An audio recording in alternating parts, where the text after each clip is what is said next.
100 games. They're going to bring back their manager for a fourth season. I'm not okay with one. I'm at least a little bit okay with the other, and I'll explain. Good morning to you. Good Tuesday morning. I'm Dejan Kovacevic of DK Pittsburgh Sports. This is Daily Shot of Pirates. It comes your way bright and early every weekday if you're into football and or hockey. I also offer daily shots of Steelers and Penguins where you found this. The Pirates have to win half of their remaining 16 games. Their schedule resuming tonight in the Bronx against the Yankees. And they're not going to do that. I don't want to be the one to break the bad news, but they're going to lose 100 again. And if you go back to the pandemic year of 2020, when the schedule was shortened to 60 games, their winning percentage that year, and actually the quality of the team that year, would have also been 100 losses by the time everything was done. So, yeah, great start to the managerial career of Derek Shelton, to put it mildly. Now, if you just landed here from Pluto and that's what you see, no matter how quickly you gain the context of the situation, it's still lousy. It just is. The part that I've had the biggest problem with in 2022, and the reason that I have not gone to bat for Shelton the way that I did in 2021, is that things have regressed. It's not just that they've regressed from a talent standpoint. It's not just that they've regressed from a will to win standpoint, if that was even possible.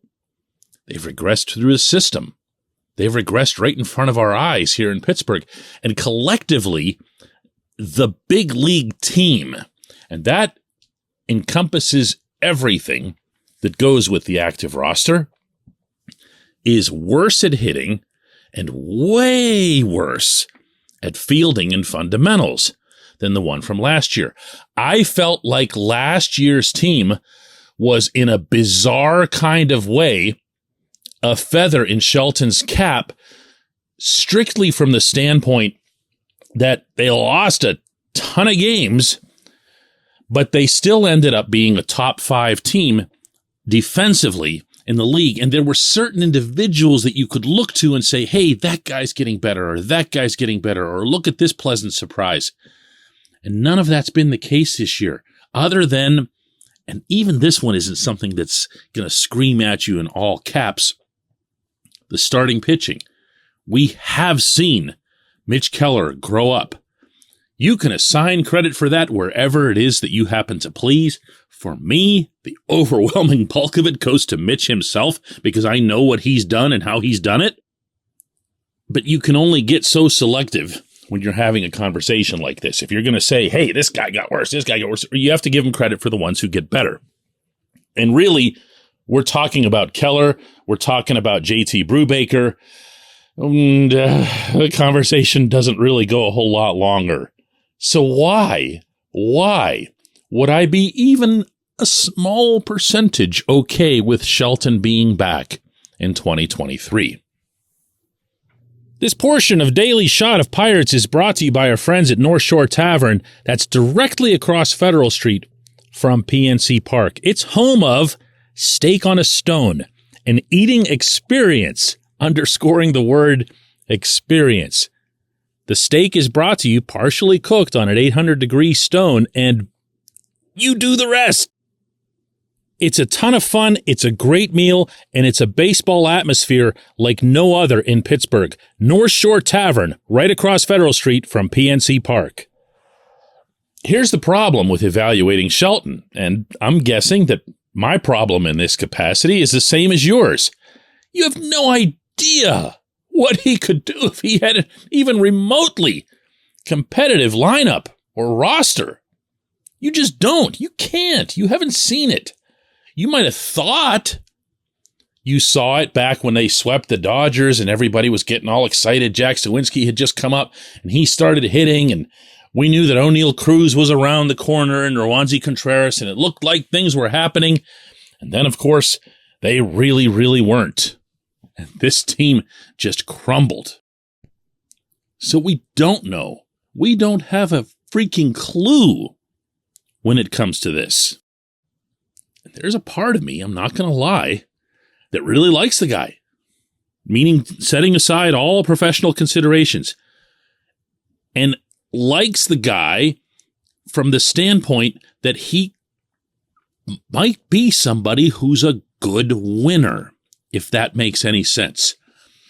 When things were going well, and obviously this was not a long stretch of the season, but again, going back to Dodger Stadium, and even before that, they were playing real well in the series in San Diego against a terrific group of Padres. And you saw that, and you saw the way that he carried himself, Shelton did, pretty much the same even keel. But then they get to that game against the Dodgers where he needed David Bednar to go 50 pitches. And he gave Bednar the green light, even though I'm sure it went against every developmental guideline or even developmental instinct that's instilled whenever you're managing a team that's this young or that's this far away from competing. And I like that. I haven't let go of that. The team isn't that. The situation obviously isn't that. But I've been trying through this whole process to find signs of how and why he might be the guy when things get good. I'm not sure that he is, okay? I'm not claiming that he is. I'm certainly not going to predict it. But I do feel like after 3 years of saying yes repeatedly to every waiver claim lump of fertilizer that's been brought in here by Cherington, that it's very difficult to delineate between the two. It's difficult to say, in other words, Cherington's the right guy and Cherington's got all this going on, but get rid of this Shelton guy who just went along with everything that he did. Do you follow me on this? That's the part that I'm not feeling.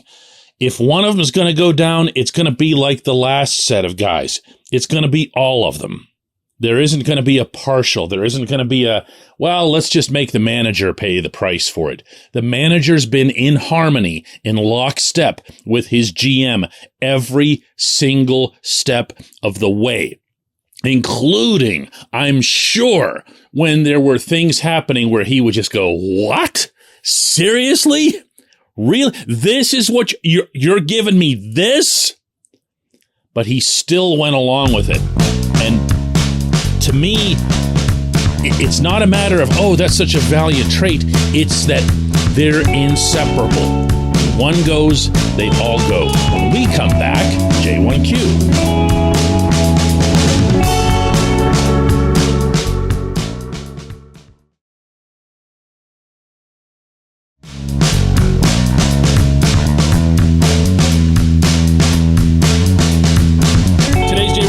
From Harry, who says, DK, you're always talking about accountability, so why are you letting Brian Hayes off the hook? Not really sure how to answer this, Harry, because if you go back and look at my reaction on both our own website, DK Pittsburgh Sports, and on social media, I'm going to read for you out loud what I shared.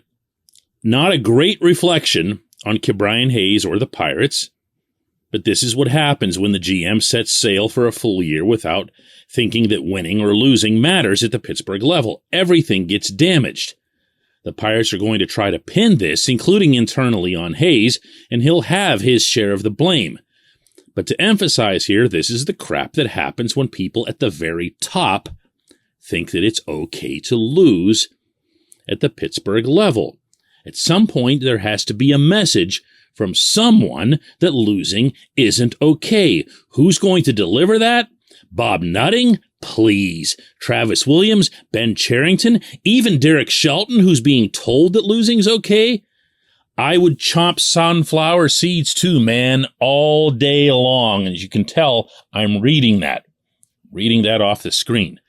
That is not letting Hayes off the hook for not partaking in an active play at his base. Nor is it letting Hayes off the hook for his somewhat cavalier response the next day in New York when reporters finally had a chance to ask him about it, that, well, there really wasn't anything to do on that play, and next time I'll just wait until the play is over to have sunflower seeds. None of that is good. I said so in the very first sentence of this. Unfortunately, and boy, do I talk about this way too much, but it seems like it's never enough. There is gray when it comes to subject matter. Not everything is completely black or completely white. Not everything is all about blame this individual, or blame that individual. A combination of things contributed to what you saw there, and I believe that. I believe that the owner, the GM, and the field manager having their own cavalier attitude about winning and losing impacts the group. I don't have to guess at that. I'm around them. I'm in the clubhouse. I know what's important to them, and it's not the game that's being played that night. They'll play hard, but they'll play hard in large part because of survival. They're trying to stay in the majors. Most of them won't. Get that part? Okay. Certain select guys like Hayes, like Brian Reynolds, like Mitch Keller, like JT Brubaker, like David Bednar, have to rise above. They do. And Key didn't in that situation. And I called it out. Here it comes again, in the very first sentence. Now, I'm also not going to assume that you see everything that I write everywhere. So it's possible that you're just asking why I didn't bring this up on yesterday's show. Honestly, didn't even cross my mind. A couple of days had passed. I came up with something else to talk about, and I talked about it. It sure wasn't to shelter Key. I'm not going to be sheltering anybody by writing about it in front of, when it comes to social media and our website and everything else, and you add it up, it's 6 figures of humans who are reading my stuff. It's a very, very big audience. I'm not running from anything. In fact, I went running to my device when it happened to make my feelings known in the moment.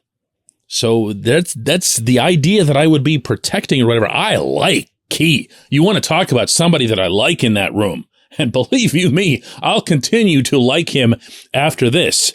Just a wonderful kid and an elite defender who's as conscientious as it comes in a lot of capacities. In that specific moment, he blew it. He made a mistake. It needed to be called out.